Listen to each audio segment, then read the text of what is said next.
Good morning, everyone. Welcome back to Chemistry 1406. A couple of announcements before we get started with today's lecture. Everybody took an exam on Thursday last week. I think it went pretty well. I'm going to go through and make sure that Blackboard graded everything correctly. Don't worry, nothing can happen where you will lose points. The best that can happen, or the worst that can happen, or the only thing that can happen, is that you will gain points if Blackboard mess up any of the grading. Same goes with the last exam too. The exam one, I'm still going through those. Nothing can happen where you lose points. The only thing that can happen is you gain points if Blackboard misgraded anything. Speaking of exams, your lab midterm will be assigned and posted this week. Make sure that you go and get those done. There'll be instructions and such, more detail over in the lab flow for the lab exams and the lab midterm. So make sure you get that done, and also make sure you get your by the time you see this lecture, it would have already been due. But make sure you get your lab assignments that were due submitted as well. So now we'll continue our foray into organic chemistry. These next couple lectures are going to be pretty short because the one after the third, or the one after these next two, will be about carbohydrates, and that's kind of long.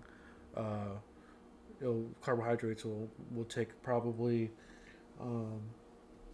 both lectures of the week for the week of the 15th. I'm looking at the revised schedule, by the way. I've already revised it by hand. I haven't done it on Blackboard yet, but I will do that so that you know what the revised schedule is. Since we lost the whole week to the winter weather, all of our lectures got pushed off. That doesn't change the date of the tests, the exams, of course. It changes what's on those exams. So today we're talking about aldehydes, ketones, alcohols, and diols, which are going to be two short lectures, 8 and 9. And then next week we'll talk about carbohydrates. That's a lot of material right there, so you'll make up for it there. And then after that, the week of the 22nd is spring break. Have fun with that. Nothing's due on spring break, so have fun. One of the things I really hated when I was in college was when a professor would put an exam either before spring break, like right before spring break, or right after spring break. I don't do that kind of thing. So the week after spring break, you'll have you'll have one more lecture and about carboxylic acids, esters, amines, and amides, which will not be on the exam.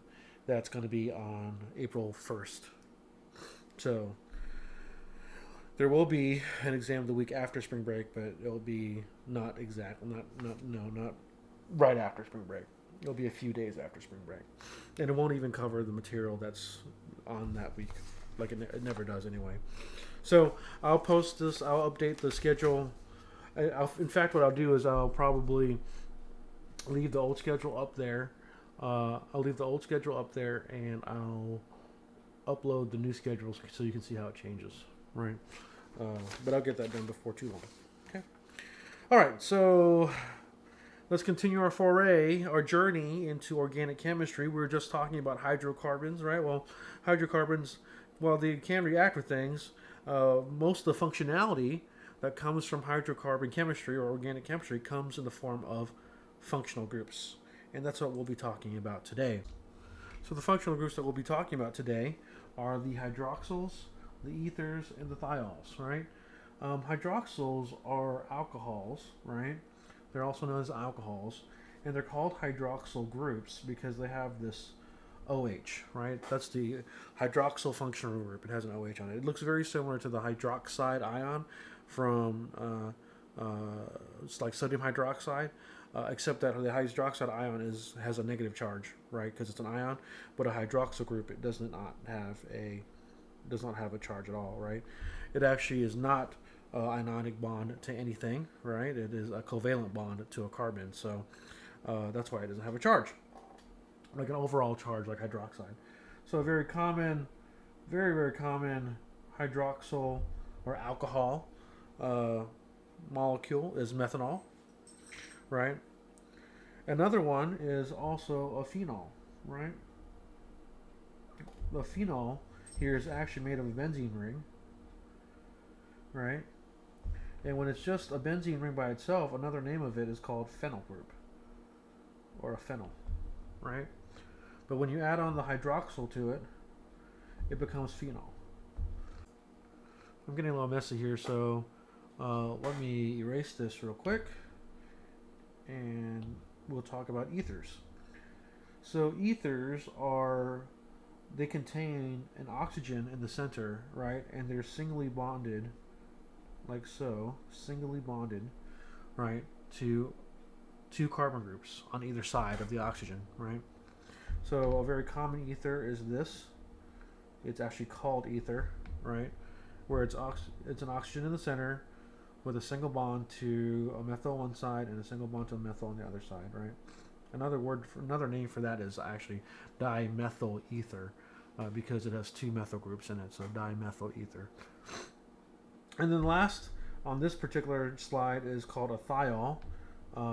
Some old school people call it the sulfohydryl group, but in modern times we call it, or IUPAC, we call it thiol. And a thiol, it looks just like a hydroxyl, except instead of OH, it's an SH. And that works out pretty well, pretty similarly, right? Because sulfur and oxygen are in the same group in the periodic table, right?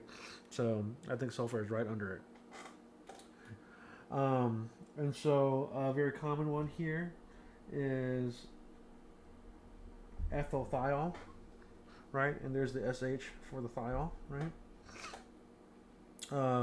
And then so at the bottom here we have ball and stick drawings for methanol,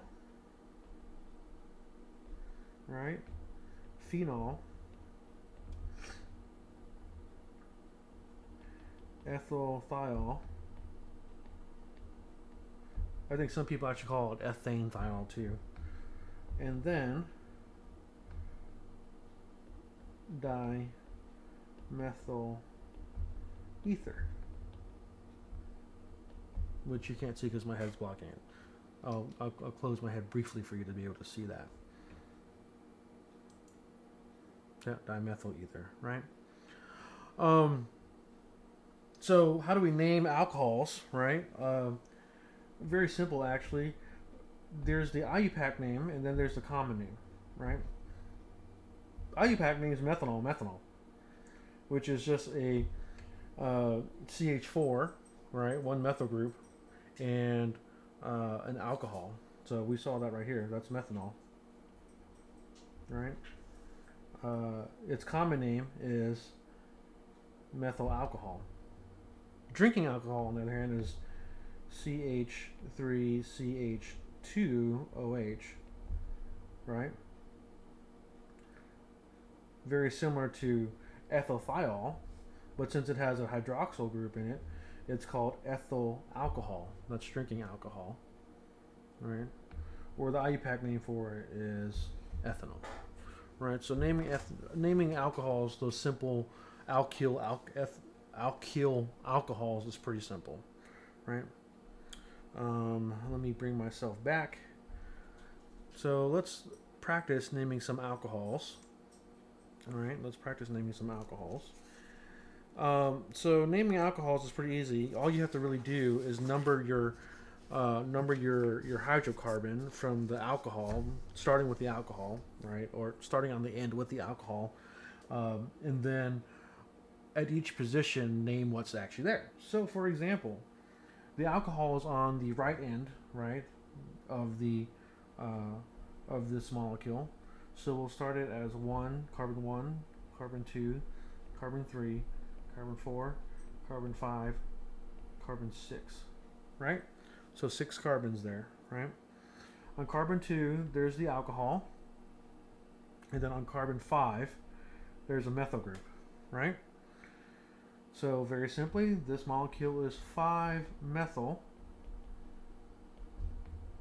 2, and then remember what we do with alcohols, we end them in "ol", right? Like methanol or ethanol, right? So this is 6 carbons, so that's hexanol, right? Pretty simple. Let's do that again with this next one. It's almost the same thing, except now there's only 5 carbons, Whoops. There we go. 5 carbons. The alcohol or the hydroxyl group is on number 2, and then the methyl group is on number 4. So quite simply, what is this one? It is methyl. Oops, forgot my hyphen. Methyl, 4-methyl, 2. Now it's 5 carbons, so it's pentanol.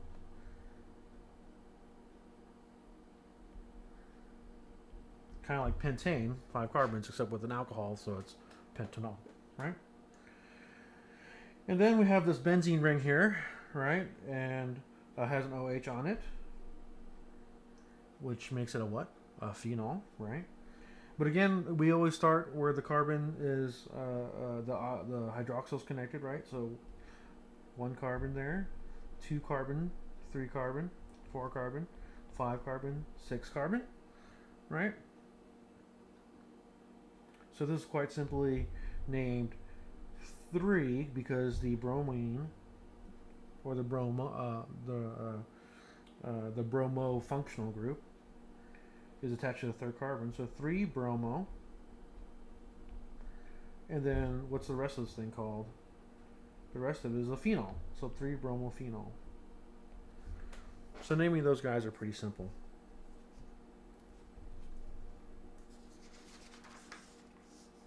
For alcohols. Next, let's talk about some thiols. So thiols contain sulfur, like we talked about before, right? And that sulfur is within this functional group known as the thiol group, SH group. Again, I was saying before, some older people call it the sulfhydryl group.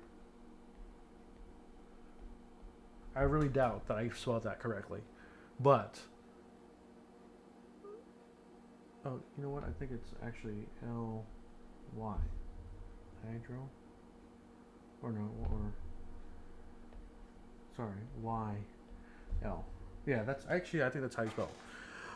But only old people spell it that, use that phrase. So I expect you to know the thiols, that they're thiols when they have an SH group, right? Now this is an understatement right here. It says often strong and sometimes disagreeable odors. Not just disagreeable, they just outright stink. My old boss, actually, my old boss's boss, right, was a guy named Mo Cleland, and Mo Cleland invented this thing called Cleland's reagent, right? And literally, Cleland's reagent, it had, I think it had 2 sulfurs in it, and holy mother. It smelled like burnt butthole. Like it was really, really bad. So think about 2 sulfurs, right? That's sulfur. Just sulfur when it's covalently bonded in a hydrocarbon just smells really bad, right? Because I've had sulfur powder out before and it doesn't smell like anything, right? So it just smells really bad. So they're found in cheese, onion, garlic, oysters. They're used to detect gas leaks. So that's another thing to take note of there. A lot of people think that the smell that they smell coming from like the natural gas from your stove, like your range and stuff like that, it comes from the methane. It actually doesn't come from that.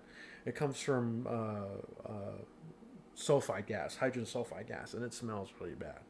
Yeah, so that's how you smell it. Methane actually doesn't have a smell at all. The same goes with... oh, by the way, if you don't know what that is, hydrogen sulfide gas is H2S.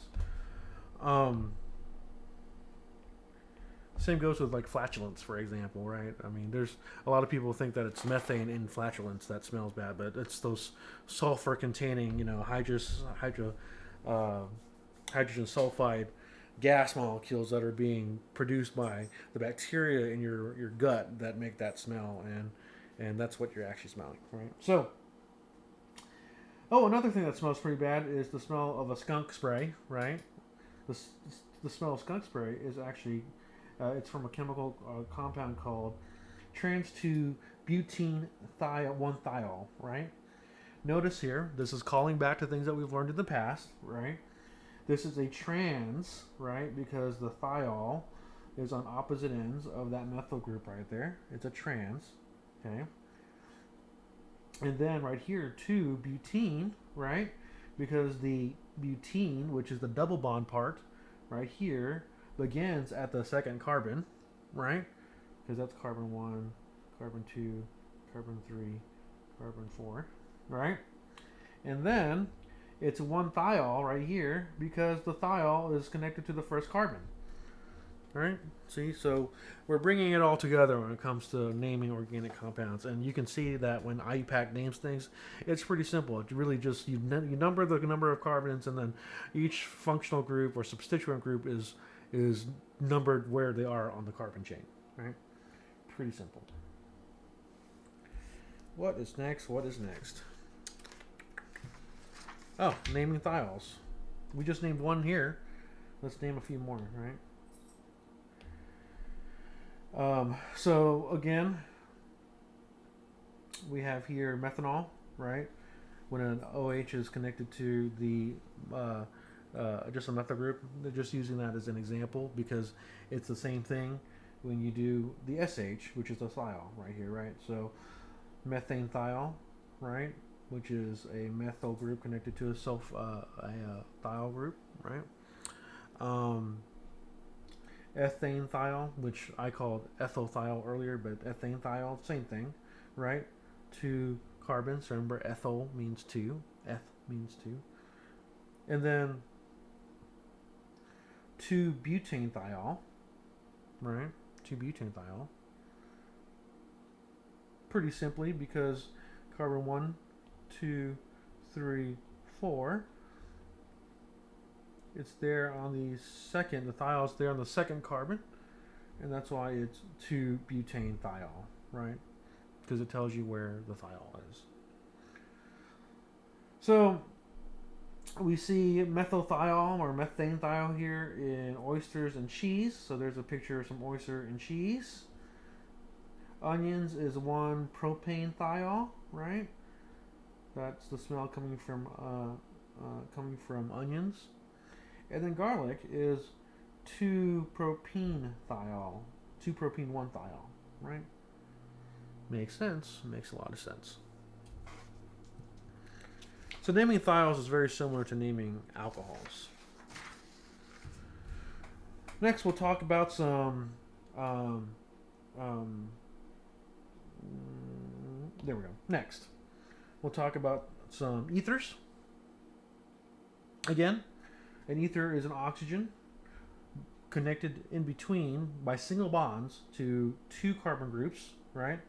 They're either alkyls or aromatic rings, right? Alkyl like a hydrocarbon, methyl, ethyl, whatever, right?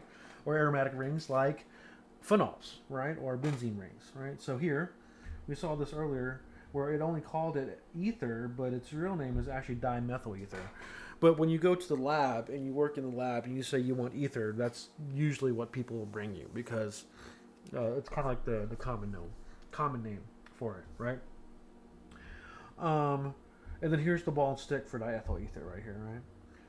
They have a bent structure like water and alcohols do, which makes sense because the oxygen is there, right? And it's on both sides. There's the 2 bonds on both sides, but they're being pushed down by the 2 lone pairs, right, that are also on oxygen there, much like in water.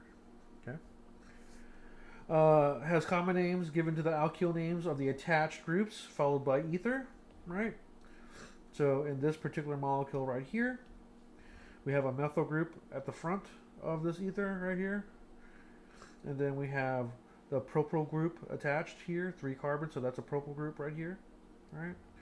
So literally it's named methyl propyl ether. So basically what they're doing there is they have put the methyl, since it's at the beginning of the molecule and it's the smallest part at the beginning of the name, and then on the other side of the oxygen is the propyl, so that's why they called it propyl, and then ether, to say it's an ether, right? Some other names for some ether groups. We have fluorane or isoflurane right here, right? This ether, the oxygen is right there in the center, and it's connected to these fluorine moieties. And then we have influrane, or also known as ethrane, right? suprane or desifrane, fluorine, and then sevoflurane. And those are just other ether compounds. You don't really need to memorize those, but they're just other common ether compounds. So we can classify alcohols as either primary, secondary, or tertiary. What's the difference? Well, in a primary alcohol, there's only one methyl group. The rest are hydrogens, and the hydroxyl is connected to that primary carbon, right? So that makes it a primary alcohol. In a secondary alcohol, there are two methyl groups connected to that carbon that the alcohol is attached to. This is 2-propanol, right? Because it's on the second carbon. That makes it a secondary alcohol. And then a tertiary alcohol, there are 3 methyl groups attached to that center carbon, along with the OH, making it 2-methyl 2-propanol, right? 2-methyl 2-propanol. And since there's 3 methyl groups, it's a tertiary alcohol, right? So yes, we can classify alcohols as either primary, secondary, or tertiary, and that has implications on what kind of reactions what kind of reactions these alcohols can actually participate in, right? But before we can talk about reactions of alcohol, let's talk about how soluble it is in water, because most reactions happen in water, right? In life, especially. So, I think I talked about this a little while ago, right? Where an OH group is partially polar, right? And so that makes it soluble in water. I mean, that's how you're able to get like beer, because ethanol is dissolved in the water, and beer is only like 7% ethanol, right? Or on a more extreme case, Everclear, right, which is 95% ethanol, right, and it's dissolved in water because there's 5% water left, right? Or maybe the water is dissolved in the ethanol. Anyway, right? So, how does it dissolve in water? Well, we recall that the water looks like this up here, right, in the upper right-hand corner. The partial positives are in the hydrogens. The partial negative is in the oxygen, right, giving it a polar,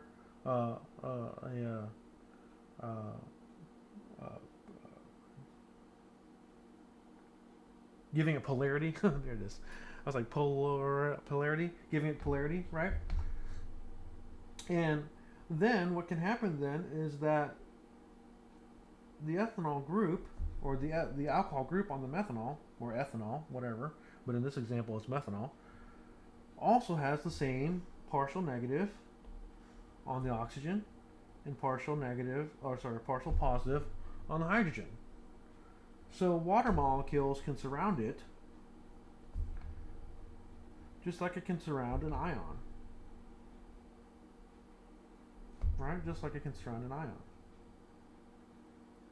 With the partially negative oxygen liking the partially positive hydrogen from the ethanol or methanol, or the partially positive hydrogen from the water being attracted to the partially negative, electronegative oxygen from the methanol. Right? The key, though, is that as you get more and more and more ethyl groups, as the alkyl group gets longer and longer and longer, right, the less soluble it will be in water, because that part isn't soluble in water, the alkyl chain, the hydrocarbon chain. So when it's just an ethyl, like this is ethanol right here. The example up here is methanol. The example down here is ethanol, right? Ethanol, because of the OH, is soluble in water. even though the ethyl group is a nonpolar chain, nonpolar carbon chain, but the polarity of the hydroxyl overpowers that, and so that's why it can be dissolved in water. But you get out to 1, 2, 3, 4, 5, 6, 7, 8. So that's octane, or we can call it octanol. It gets a little bit harder for it to dissolve in water, even though it has this polar hydroxyl group there. Okay? So as the number of carbons increase, the less likely it is to be soluble in water. Surely I have a chart to show you. Surely. Yes, I do. So here we are with methanol. It has 2 carbons. Ethanol, 2 carbons. Methanol with 1 carbon. Ethanol with 2 carbons. They're both soluble. 1-propanol is still soluble, right? But then we get to butanol, 4 carbons, not soluble, slightly soluble, right? But then once you get to 5 carbons, that's where the breaking point is. 5 carbons, it is considered insoluble in water, right? Remember that. Remember that.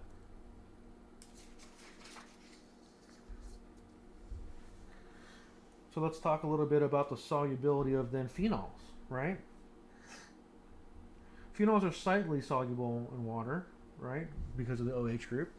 Remember, I was telling you last lecture, I think it was, about chloroform phenol extractions of DNA.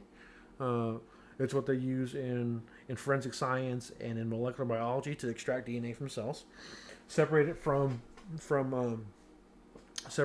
things like proteins and stuff like that, and other cellular debris, right? Because all the proteins and the cellular debris and all that stuff will stay in the phenol layer, the chloroform layer, the organic layer, basically. And DNA is actually very soluble in water, and so it stays in the water layer, right? And I may have just gone beyond the scope of the class, but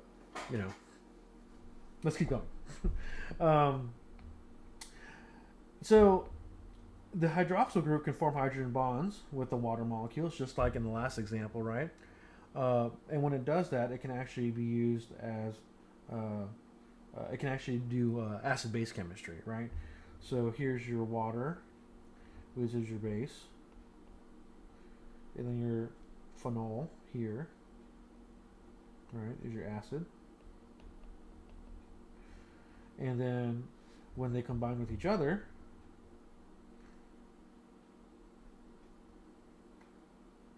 I'm going to do something crazy here, so don't get confused, right? The 2 lone pairs on the the water, will come take this proton, or this hydrogen, right, from the oxygen. I'm going to expand this out so you can actually see the bond here. This is what it actually looks like in there, right? The bond is just missing. Okay. And so when my arrow goes and takes that hydrogen, the electrons from this single bond go into the oxygen, giving the oxygen 1 negative net charge. Right here, see? 1 negative net charge. And since we took a proton, or a hydrogen plus, right, from the hydroxyl of the phenol and gave it to the base, the water, that's why we get H3O plus here. So if you remember from your acid-base chemistry, if this is the acid, right, then this is what? A conjugate base.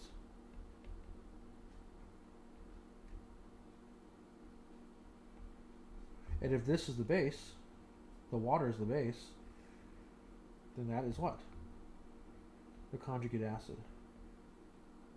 If I could spell conjugate correctly. Conjugate acid. Right? And since phenol is not a strong acid, it has definitely got some equilibrium going on here, right? We don't know exactly what, but it does. It definitely does. Okay. See, we have things that are really considered acid-base general chemistry happening in organic chemistry, which is something that you need to be aware of, right? Something that you need to be definitely aware of. Oh, and the other thing to notice too is that normally you see OH right here, right? You see OH, and when we were talking about acid-base chemistry in the previous lectures, OH is generally thought of as a base because it's about part of sodium hydroxide, and sodium hydroxide is a really strong base. But here it's not hydroxide; it's hydroxyl, right? And then as a hydroxyl, it actually acts more as an acid because it donates protons to water, right? Makes sense. They were once used as antiseptics, although I don't know if you would want to use phenol as an antiseptic. It's a little bit nasty. Smells weird, right?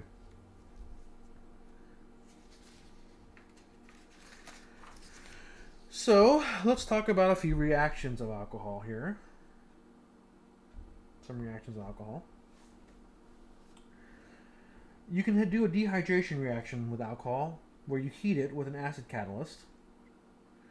And when you do that, heat it with an acid catalyst, right? This is the alcohol right here, right? There's your OH sitting right there, right? There's your OH sitting right there. You heat it with some acid. Wow, that's funny. I've been watching this show on Netflix called Luke Cage, and I'm a huge Marvel MCU fan, of course. And I just realized that the reaction that guy, oh man, I can't remember the scientist's name. Anyway, the reaction that guy used with Luke Cage, into that bath or whatever it was heat and acid. Don't worry, that wasn't a spoiler or anything like that, but it seems pretty simple. So to be creating a superhero like Luke Cage. Anyway, although he doesn't consider himself a superhero. In this reaction, though, with the heat and the acid, what happens? Well, it's called dehydration reaction because you lose the water from the molecule, right? The H from here and the OH from here combine with each other to make a water, and now you have an alkene instead of an alcohol, right? An alkene and a water. So just remember that if you have an alcohol and you treat it with acid and heat, you'll always get an alkene, right? And a water. So oxidation reactions also occur with alcohols, specifically the oxidation of a primary alcohol, right? Here we have a primary alcohol connected to this first carbon right here, right? The primary alcohol. It gets oxidized, and when it gets oxidized, we lose the hydrogen, and this becomes a double bond, which makes sense, right? Because when you oxidize something, you're losing electrons. And when you lose electrons, you don't have enough to make single bonds anymore, so you have to make double bonds, right? To share more electrons.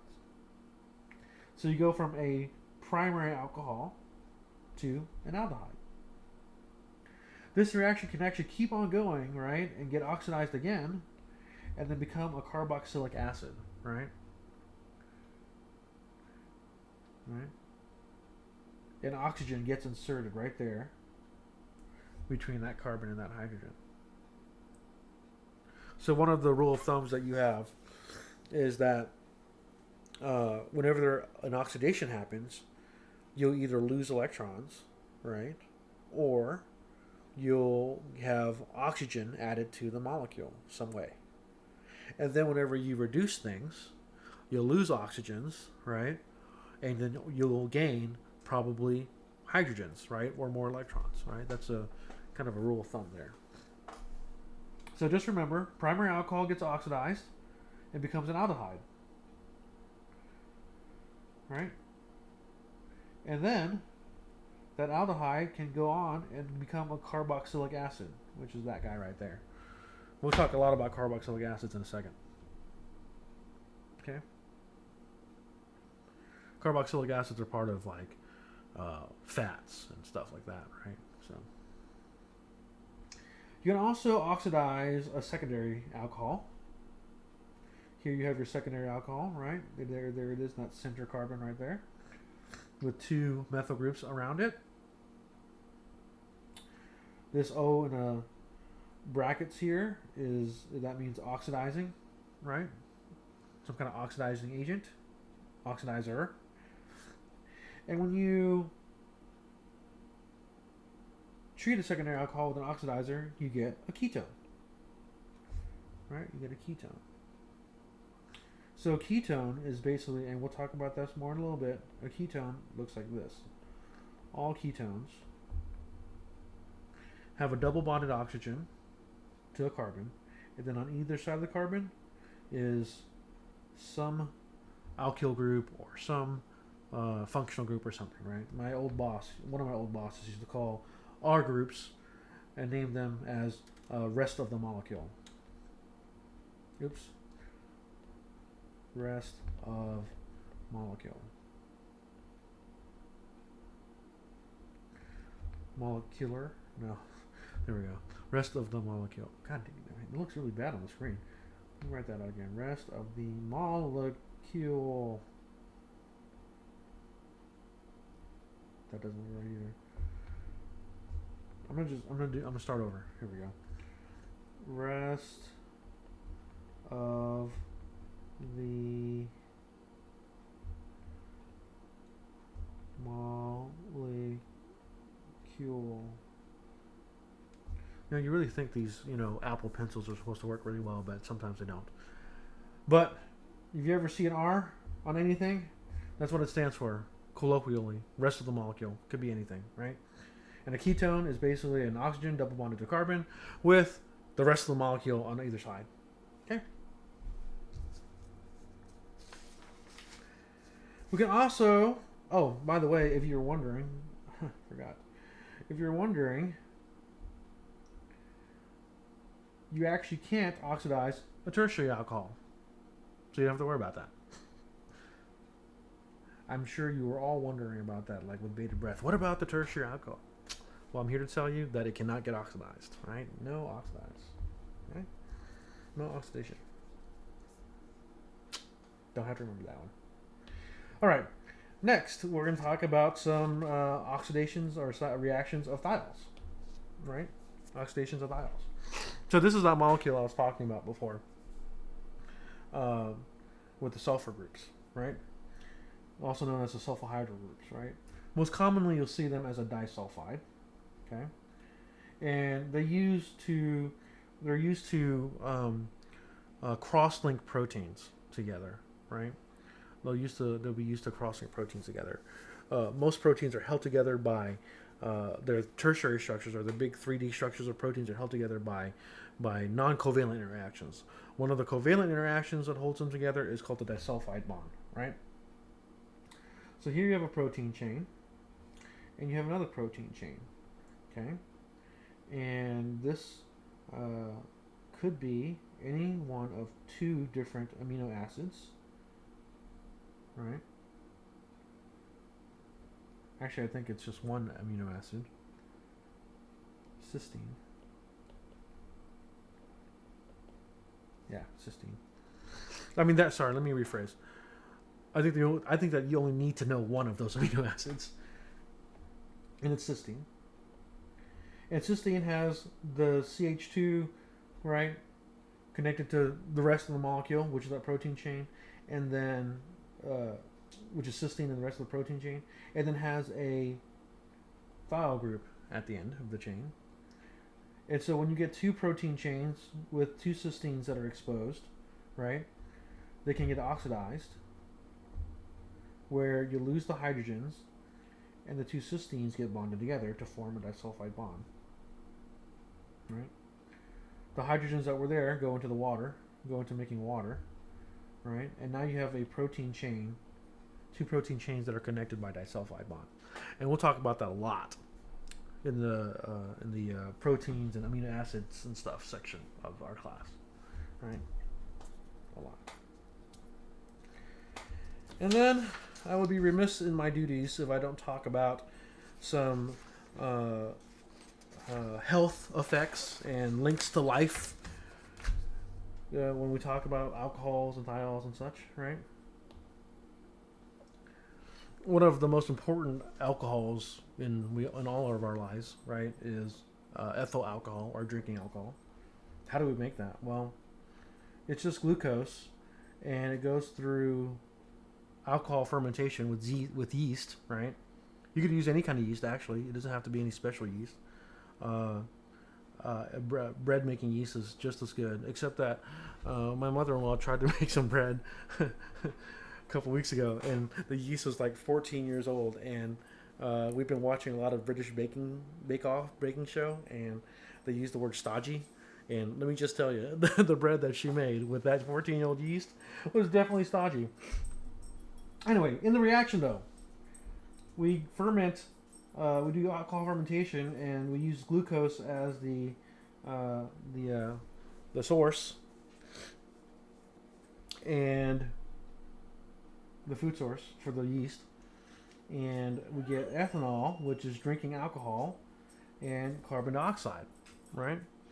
So that's how you actually make beer, right? That's why beer gets fizzy, because of that carbon dioxide, and it has 7% alcohol in it, right? You can also make alcohol too by doing a reaction with ethene, right, and water, and then you can also make ethanol too. But I wouldn't drink that because it's purely organic synthesis, and you never really know. It might make you go blind. We'll go over why in a minute, right? So that's alcohols, right? We were talking about phenols before, right? And here we have vanillin, right? Which actually is the flavoring chemical of vanilla, right? We have eugenol, and we have isoeugenol right here. They're both flavoring agents as well. Can you see the difference between the two? Remember what iso means. Iso means it's the same molecular formula but differently connected, right? And you look real closely right here, the eugenol has the double bond there, and then the isoeugenol has the double bond there, right? And then we have thymol. That's another flavoring, right? I wonder if that's the flavor that comes from thyme. I'm not a really good chef, so I don't know. Someone look that up. Is that where thymol comes from? I'm not sure. Another important alcohol in our lives is this one. This is an alcohol called glycerol. The IUPAC name is actually 1,2,3 propane triol.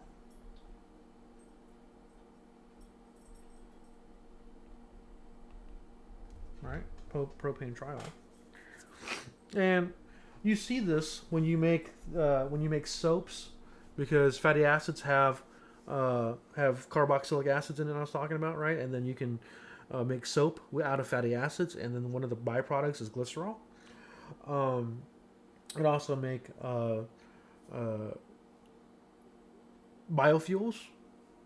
Biofuels come from fats as well, and then in that reaction, the product you get is a fatty acid methyl ester, which we'll talk about later, and glycerol. Right, so glycerol is it's very thick and viscous and clear, right, and you'll know it when you see it.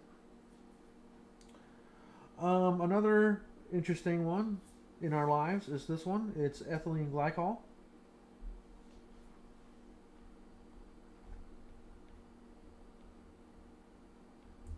So ethylene glycol is actually an antifreeze, right? Super toxic. I think it's used in solvents too for paint and ink and such, but it's definitely toxic. Don't drink that stuff. Don't drink that stuff. And last but not least, this is bisphenol A. And if you've ever been worried about bisphenol A.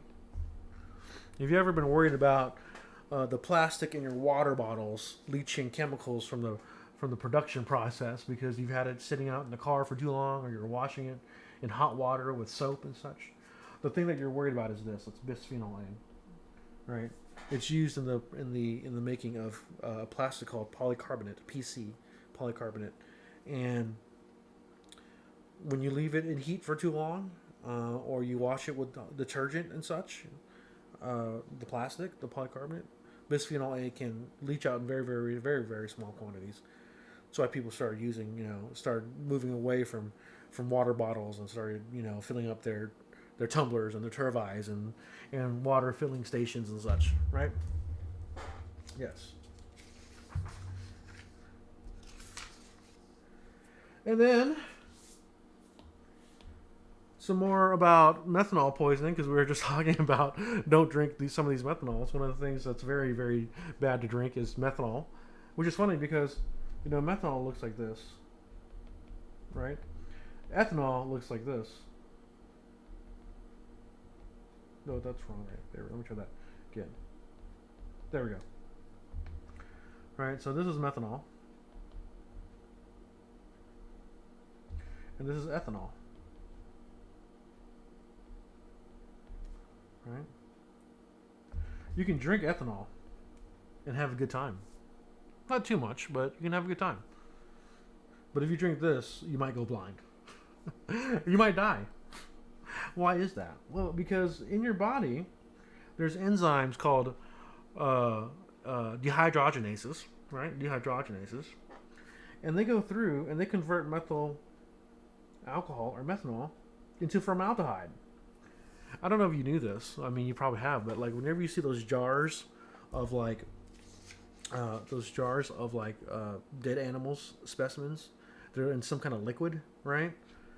That liquid is formaldehyde, right? It keeps things from growing in it, like bacteria and such, because it's that deadly. You definitely don't want this stuff to be made inside your body. No formaldehyde. And it gets even worse. It can be even further oxidized and become formic acid in your body, right? All right. So make sure you are not drinking methanol, right? It is not a substitute for ethanol, because you can't drink ethanol. Speaking of ethanol or drinking alcohol, right? Again, I'd be remiss in my duties teaching this allied health class if I didn't talk about the health effects or the bodily effects of drinking alcohol. It acts as a depressant, right? And it kills or disables more people than any other drug, probably due to car accidents, right? Drunk driving and such. When it's in your body, it begins as ethanol. Those dehydrogenases get a hold of it and turn it into acetaldehyde, right? Which, by the way, is not as deadly as formaldehyde, right? Can you believe that? Just one carbon, one methyl group is the difference between killing you when you drink it and not killing you, right? But you can still die from alcohol poisoning, right? And that can get more oxidized and become carbon dioxide and water, right? You got to use a breathalyzer to see what someone's blood alcohol level is, right? But just as for context, ethanol metabolized by a social drinker is metabolized by those dehydrogenases I was speaking of, right? Alcohol dehydrogenase to be exact, at a rate of 12 to 15 milligrams per deciliter per hour, right? For a social drinker. An alcoholic, though, right, can actually metabolize that at a rate double, 30 milligrams per deciliter per hour. And that's the reason why an alcoholic can drink more alcohol and not be as affected, right? So let's break this down into something practical, right? If you have one 12-ounce beer or a glass of wine in 1 hour, your blood alcohol could be at 0.025. What's the behavior? How's that going to affect you practically? You're going to be slightly dizzy, more talkative. More talkative. Let's put 2 beers in you, right? 2 beers in you makes it 0.05. getting very close to Texas's blood alcohol limit, right? I think Texas blood alcohol limit is 0.08. Here you feel euphoria, you start talking super loud, and you laugh at everything, right? At 4, though, that's when things go bad. Your blood alcohol can be around 0.1, which is above the legal limit. There's a loss of inhibition, loss of coordination, it causes drowsiness, and again, like I was saying, it's legally intoxicated in most states, right? At 8 drinks, 8 beers in 1 hour, 0.2 blood alcohol. You're intoxicated, obviously. Very quick to anger, and you have a very exaggerated emotions, right? I don't think that's everybody, but, they're trying to teach you something here in this textbook, I guess. And then, at 16, you're at 0.3 blood alcohol level, and you're unconscious. I guess the term is blackout drunk, right? And then 16 to 20, wow, that's a lot of beers. 20 beers in 1 hour? Holy mother. You're at 0.5, and you're probably in a coma or you're close to dying. So be careful, especially since spring break is coming up. On that note, let's end this lecture by talking about what's due. At the end of the day today, right, is Blackboard Assignment 7 and Quiz 5 and 6. Due next week on Tuesday is Blackboard Assignment 8 and 9 and Quiz 7. And I'll see you back here again in a few minutes for our next lecture. And I told you this would be a short one, and the next one will be a short one too. Thanks.